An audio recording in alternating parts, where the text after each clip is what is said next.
मैं सभी सम्मानित अधिवक्ता बंधुओं से अपील करता हूं कि मैं पिछली बार महामंत्री के पद पर चुनाव लड़ा था।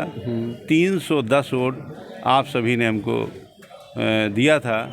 मैं उसका आभारी हूं। इस बार पुनः मैं लड़ रहा हूं, तो मैं आपसे अपेक्षा करता हूं, आपसे आग्रह करता हूं कि इस बार ज़्यादा से ज़्यादा मतों से हमें विजयी बनावें। नमस्कार। अधिवक्ता संघ का चुनाव नज़दीक है, धीरे धीरे सरगर्मियां बढ़ रहे हैं। साक्षात्कार के क्रम में अब मैं आया हूं महामंत्री पद के प्रत्याशी श्री राजेश कुमार यादव जी से। पहले कार्यकारिणी ये आप रह चुके हैं और अभी आपने महामंत्री पद का चुनाव पिछले वर्ष लड़ा था, लेकिन कुछ मतों के अंतर से रह गए। हालांकि उन बता रहे थे अभी आप कैमरा कि उन कमियों को मैंने सुधार किया है। अब की बार अधिवक्ता हमको निश्चित ही आशीर्वाद देगा। मैं वही सवाल जो सेट है मैं सबसे पूछता हूं कि कहीं कोई मेरे ऊपर टैग ना लगाने पाए भैया, उनसे उन्होंने दूसरा सवाल कर दिया। सर, अयोध्या दर्पण में स्वागत है आपका। अयोध्या दर्पण में आपका भी स्वागत है और सारे अधिवक्ता बंधुओं का स्वागत है। क्या कार्य योजना होगी अगर आपको अधिवक्ताओं ने मौका दिया? आपने क्या सोचा है अपने मन में? हमने तो पहला सोचा है कि पूरी कचहरी में साफ़ सफाई की व्यवस्था करेंगे, उसकी देख रेख करेंगे। जो भी सेट टूटे उटे हैं उनकी मरम्मत कराएंगे और हमारे अधिवक्ता भाइयों को कोई समस्या आती है तो उसको अपने संघ के माध्यम से, वरिष्ठ जनों के माध्यम से सुलझाने का पूरा प्रयास करेंगे। अधिवक्ताओं के हित में जो आंदोलन होता है उसमें आपकी क्या भूमिका होगी? अगर हमारा अधिवक्ता कोई नया है, जूनियर है, पीड़ित होता है तो हम उसके साथ कंधे से कंधा मिलाकर बढ़ चढ़ के हिस्सा लेंगे और शासन प्रशासन से उसकी मदद की गुहार करेंगे और उसको पूरी मदद दिलाएंगे। हड़ताल एक बहुत बड़ा मुद्दा है आपके यहाँ। कुछ लोग कहते हैं कि हड़ताल होनी ही नहीं चाहिए, कुछ लोग कह रहे हैं कम होनी चाहिए, कुछ लोग कह रहे हैं हड़ताल हमारा हथियार है। अधिवक्ताओं के बीच में ये चर्चा रहती है अक्सर। हड़ताल कार्य से या न्यायिक कार्य से विरत, इन दोनों के संदर्भ में आप क्या सोचते हैं?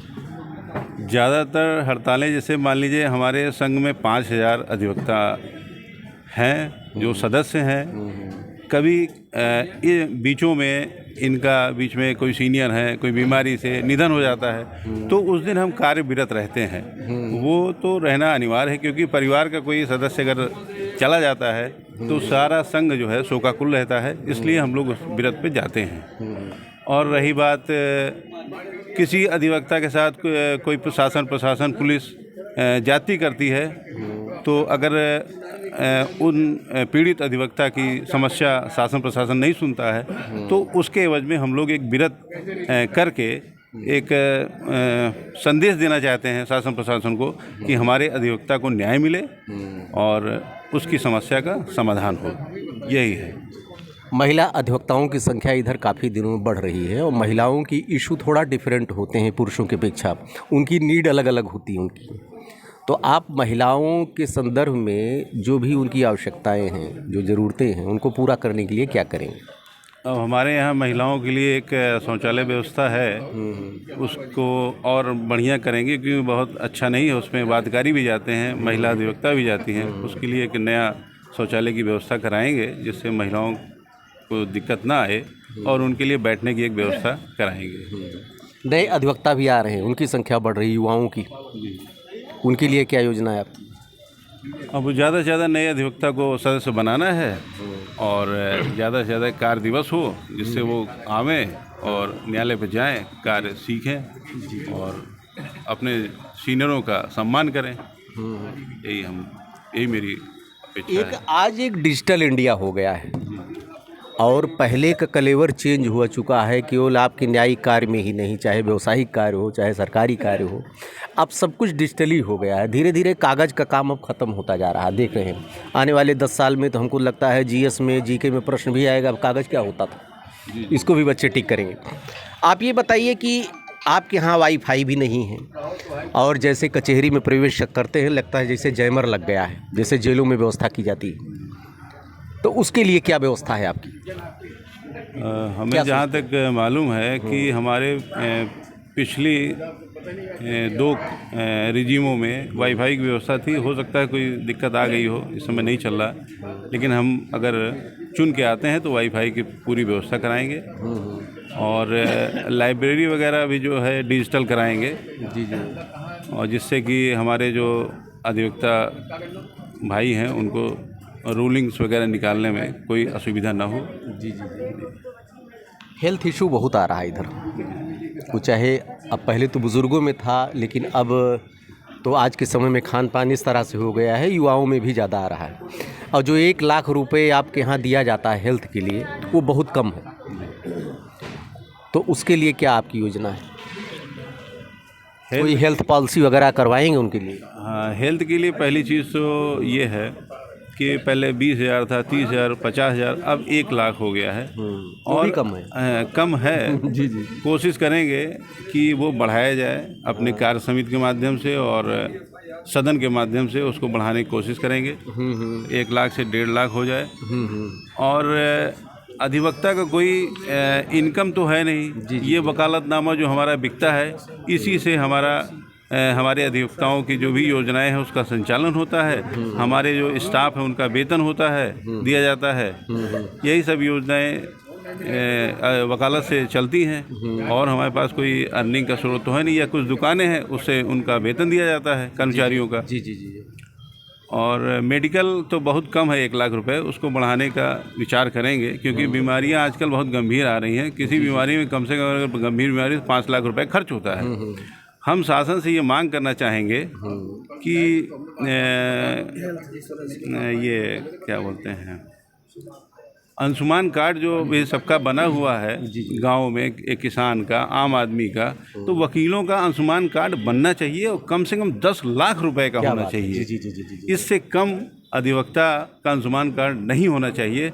और जैसे शासन ये सोचता है, शासन प्रशासन और माननीय उच्च न्यायालय ये सोचता है कि वो अधिवक्ता बहुत मज़े में है, लेकिन अधिवक्ता अगर तहसील स्तर पे, जिला स्तर पे देखा जाए तो बहुत ही पीड़ित है और कम खर्चे में वो सामाजिक सेवा करता है, अपने मुवक्किल के हित में कार्य करता है न्यायालयों पर। तो हम यही अपेक्षा करेंगे आने के बाद शासन से एक पत्र व्यवहार, पत्राचार के माध्यम से अंशुमान कार्ड 10 लाख रुपए से कम नहीं होना चाहिए, इसकी मांग करेंगे। एक इसी के सिमिलर एक है आपका अधिवक्ता राहत कोष, 5 लाख हो गया है। 5 लाख भी कुछ नहीं है। कोई अधिवक्ता दिवंगत होता है यहाँ तो उसके लिए कम से कम 20 से 25 लाख रुपए की कोई व्यवस्था होनी चाहिए। 50 भी हो सकती है। अब तमाम कंपनियां भी आ गई हैं। एक ग्रुप इंश्योरेंस, जितना पान खा लेते हैं आप, चाय पी लेते हैं डेली का, कैलकुलेट किया जाए अगर साल भर का, तो उससे ज़्यादा प्रीमियम नहीं होगा। तो ये ग्रुप इंश्योरेंस बहुत बड़ी नीड है आज के समय में। अच्छा, एक तभी मैंने देखा कुछ अधिवक्ता एज बाउंडेशन भी कर दिए, एज का भी अब कोई लिमिटेशन नहीं है। सीनियर सिटीजन के लिए अलग से हेल्थ भी आ गई, चूँकि गवर्नमेंट का प्रेशर पड़ा है। और अब जो 60 साल होती थी ग्रुप इंश्योरेंस की, वो अब 72 साल या 80 साल तक हो गया है। उसके लिए क्या आपकी स्कीम है? हमारी जानकारी में तो जो पिछली रजीम चली हैं वो कई बार प्रयास किए हैं ग्रुप इंश्योरेंस का, लेकिन कुछ समस्या आ गई जिससे नहीं हो पाया। अगर हमारे माननीय सदस्यगण हमको चुनते हैं और मैं अपनी कार्यकारिणी से और बीमा कंपनियों से बात करके एक स्कीम चलाऊंगा जिसमें ज़्यादा से ज़्यादा लाभ मिल सके अधिवक्ता भाइयों को। अब अंत में एक अपील आप अपने अधिवक्ताओं से कर सकते हैं अयोध्या दर्पण के प्लेटफार्म से। जी, क्या अपील करना चाहिए? मैं सभी सम्मानित अधिवक्ता बंधुओं से अपील करता हूं कि मैं पिछली बार महामंत्री के पद पर चुनाव लड़ा था, 310 वोट आप सभी ने हमको दिया था, मैं उसका आभारी हूं। इस बार पुनः मैं लड़ रहा हूं, तो मैं आपसे अपेक्षा करता हूं, आपसे आग्रह करता हूं कि इस बार ज़्यादा से ज़्यादा मतों से हमें विजयी बनावें। धन्यवाद। आप राजेश यादव हैं, जैसी बात से लगा कि काफ़ी शालीन हैं और बहुत नाप तोल कर बोलते हैं और उतना ही बोलते हैं जितना कर सकें।